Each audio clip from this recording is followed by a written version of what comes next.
Hoy toca hablar de raycasts. Para eso preparé un par de ejemplos que van a dejar súper claro qué son y cómo los pueden usar. Los raycasts son básicamente la emisión de un rayo en una dirección. La idea de emitir este rayo es detectar colisiones con objetos en su trayectoria. Si el rayo colisiona con algo, también se puede obtener información útil de la colisión, como el punto de colisión o el objeto con el que se colisiona. Si bien el raycasting tiene origen en el renderizado de gráficos 3D, cuando desarrollamos juegos con motores como Godot o Unity, el raycasting se utiliza para determinarse objetos en el camino de un rayo. A partir de esto se pueden hacer disparos, interacción del jugador con el entorno, selección de objetos. Algo súper típico también es hacer IAs de personajes y enemigos. Por ejemplo, se pueden usar para ver si hay algún obstáculo entre dos puntos y navegar en forma efectiva, o hacer disparos sin que sean obstruidos por algún objeto. Muy bien, para mostrarles cómo usar raycasts en Godot, preparé un par de ejemplos muy sencillos. En esta escena tengo este cañón que lo que hace es girar en busca de nodos. Si voy a la escena del cañón y veo en su script, lo que hace es simplemente rotar a una cierta velocidad al sprite del cañón. Entonces, se rota el sprite, pero todavía el cañón no tiene forma de detectar otros nodos en el entorno. ¿Y cómo puede hacerlo? Bueno, con un nodo raycast. La idea es que el rayo gire junto al cañón, así que voy a seleccionar el sprite del cañón, control A para agregar un nodo hijo y voy a buscar raycast 2D. Bueno, ahí está el nodo raycast y si veo en la vista 2D, me aparece esta flecha que lo representa. O sea, esta flecha representaría el rayo. Por defecto se emite en una dirección hacia abajo y con un largo de 50 píxeles. Está apuntando en dirección contraria al cañón, así que podemos modificar la propiedad Target Position, que es simplemente a donde apunta la flecha. Entonces, para que apunte al lado contrario puedo decir menos 50 y ahora sí está alineado con el cañón. Pero 50 píxeles la verdad que no dan un rango de detección muy amplio. Vamos a aumentarlo. Digamos que sean unos 250 píxeles.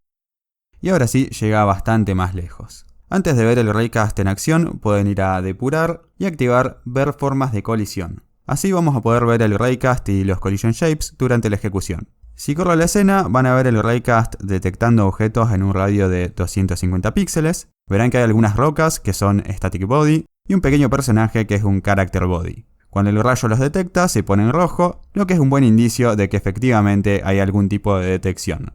Si vuelvo al raycast, van a ver que hay un desplegable Collide With, y acá podemos elegir si queremos detectar áreas, o sea, nodos área 2D, o si queremos detectar cuerpos, o sea, nodos de cuerpos físicos típicos como Static Body, Character Body o Rigid Body. Está activado Bodies, y por eso es que se detectan en la escena. Pero bueno, con esto no basta. Seguramente van a querer hacer detecciones en el código. Voy a ir al script del cañón y voy a necesitar una referencia al raycast. Voy a clicar el raycast, lo llevo al script y manteniendo control lo suelto. Y ahí ya tenemos la referencia. Algo que tienen que saber es que los rayos se emiten en cada ciclo de actualización de físicas, por lo tanto lo normal es hacer la detección en Physics Process. Physics Process se ejecuta por defecto 60 veces por segundo, así que se emitirán rayos 60 veces en un segundo. Acá puedo tomar la referencia al raycast y usar un método que se llama isColliding. Este método simplemente devuelve verdadero si es que el raycast está colisionando con algo. Entonces podría usar un if y dentro puedo hacer un print que diga colisionando. Entonces ahora cuando el rayo colisiona con algo se manda el mensaje. De hecho, les comenté que pueden obtener información del nodo con el que colisionan. Acá, por ejemplo, puedo definir una variable collider, que será el nodo que se detecta, y puedo usar del raycast otro método que se llama getCollider.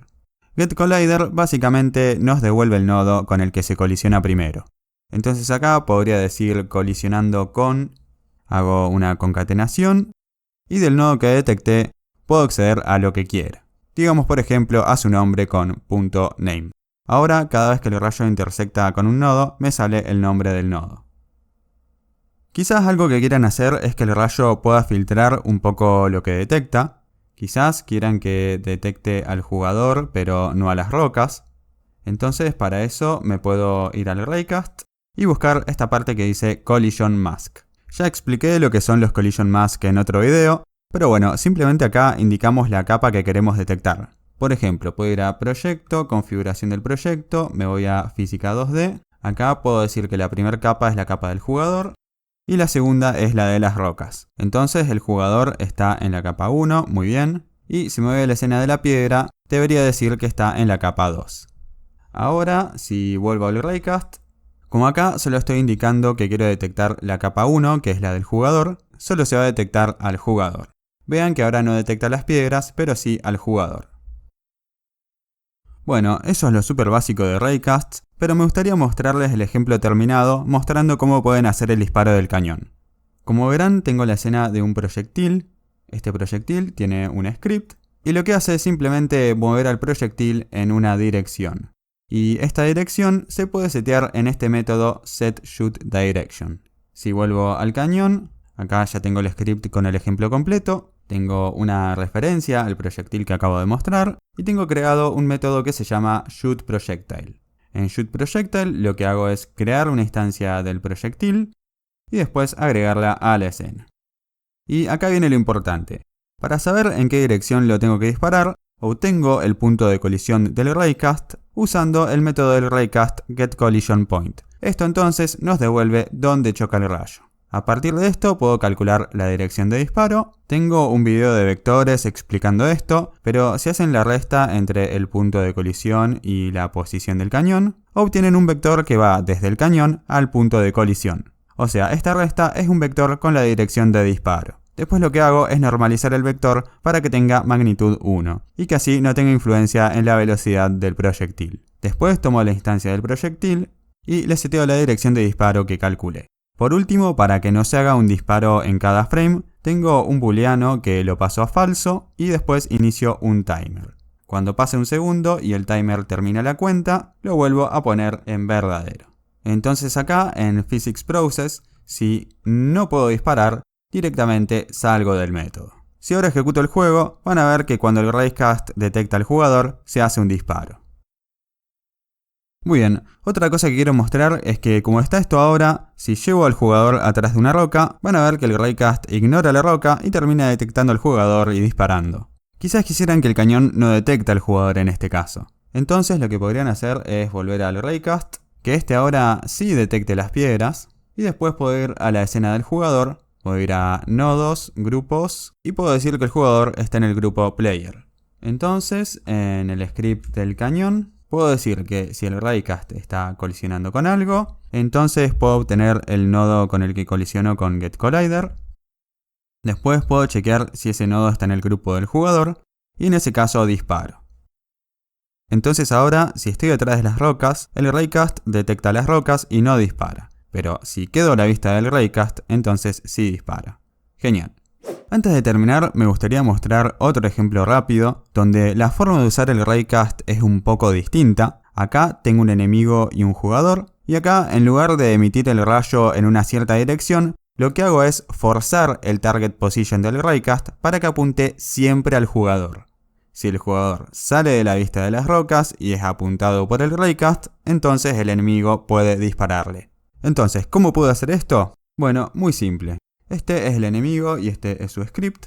Es muy parecido al ejemplo anterior, solo que acá lo primero que hago es obtener una referencia al jugador y después fuerzo el target position del raycast para que apunte siempre a la posición del jugador. Después hago exactamente lo mismo que en el ejemplo anterior. Si el raycast está colisionando y si el nodo con el que colisiono es el jugador, entonces hago el disparo. Este método de disparo es exactamente igual que el del cañón. Bueno, con esto tenemos un par de ejemplos que demuestran bien el uso de raycasts. Si hay algún otro tema que quieran que traiga al canal, pueden dejarlo en los comentarios. Y si les gustó el video, suscríbanse, dejen su like, activen notificaciones y demás. Nos vemos en el próximo.